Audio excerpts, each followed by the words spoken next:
Assalamualaikum warahmatullahi wabarakatuh. Perkenalkan, nama saya Muhammadul Yakin. Saya dari Fakultas Ekonomi dan Bisnis Islam, Prodi Ekonomi Syariah. Di pertemuan kali ini saya akan membahas pengangguran dalam perspektif Islam. Apa sih itu pengangguran? Pengangguran adalah seseorang yang sudah produktif yang masuk dalam angkatan kerja 15-64 tahun yang sedang mencari pekerjaan dan belum mendapatkan pekerjaan. Dan pengangguran juga mempunyai beberapa macam. Yang pertama, pengangguran terbuka. Pengangguran terbuka ialah keadaan seseorang yang sama sekali tidak bekerja dan sedang berusaha mencari pekerjaan.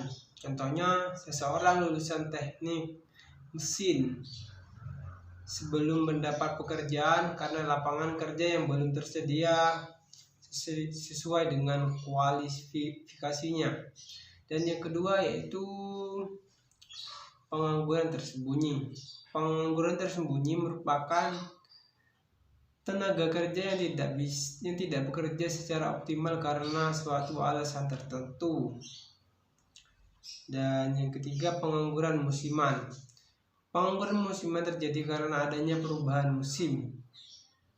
Misalnya petani akan bekerja hanya pada saat musim bercocok tanam dan musim panen.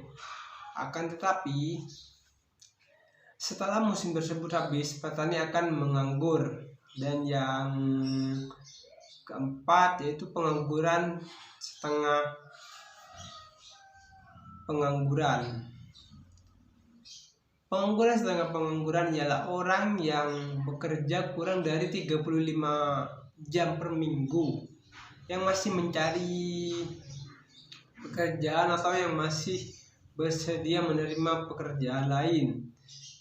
Setengah pengangguran yang dimaksudkan dalam definisi itu disebut sebagai setengah pengangguran terpaksa.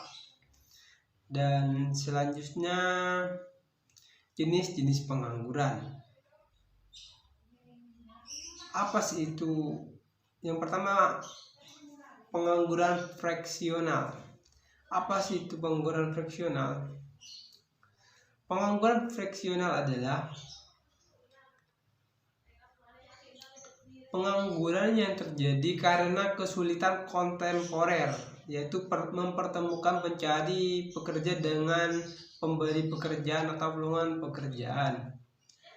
Dan yang kedua, pengangguran gelombang konjuktur.